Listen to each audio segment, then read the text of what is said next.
ng bayan, maasahan anumang panahon. Magandang araw po sa ating lahat. Narito ang update sa lagay ng panahon ngayong araw ng Sabado, September 14, 2024. Alas 6 ng gabi pumasok kahapon sa ating area of responsibility ang Tropical Storm Bibingka at pinangalanan ito ng Pag-asa bilang bagyong Ferdy. Sa mga susunod na oras ay lalabas din ito sa ating area of responsibility at ang forecast track nito ay posibleng tumbukin nito ang eastern part ng China. Sa paglayo ng bagyong Ferdy sa bansa, asahan pa rin ang mga pag-ulan dulot ng enhanced habagat na pinalalakas ng bagyong ito.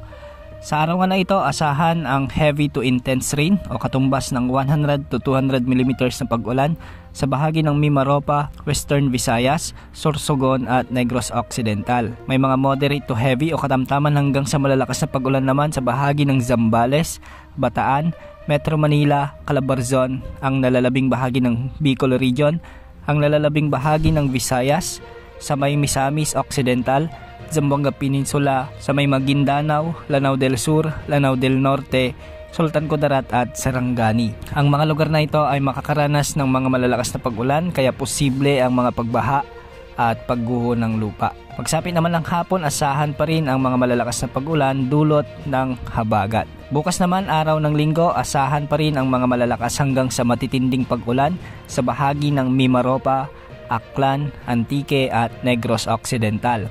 Makakaranas din ng mga katamtaman hanggang sa malalakas na pag-ulan sa bahagi ng Bicol Region, ang nalalabing bahagi ng Negros Island Region, ang nalalabing bahagi ng Western Visayas. Pagsapit naman ng hapon ng Linggo hanggang umaga ng Lunes, September 16, may mga inaasahan pa ring mga malalakas na pag-ulan hanggang sa matitinding pag-ulan sa may Occidental Mindoro, ang nalalabing bahagi ng Palawan, sa may Aklan at Antique. Ang mga lugar na ito ay posible ring makaranas ng mga biglaang pagbaha at pagguho ng lupa dulot ng enhanced habagat na patuloy na hinihila ni dating bagyong Ferdy. Samantala makakaranas din ng moderate to heavy o 50 to 100 mm na pag-ulan sa may southern portion ng Quezon Province, ang nalalabing bahagi ng Mimaropa, sa may Camarines Sur, Catanduanes, Albay, Sorsogon, Masbate, Negros Occidental at ang nalalabing bahagi ng Western Visayas.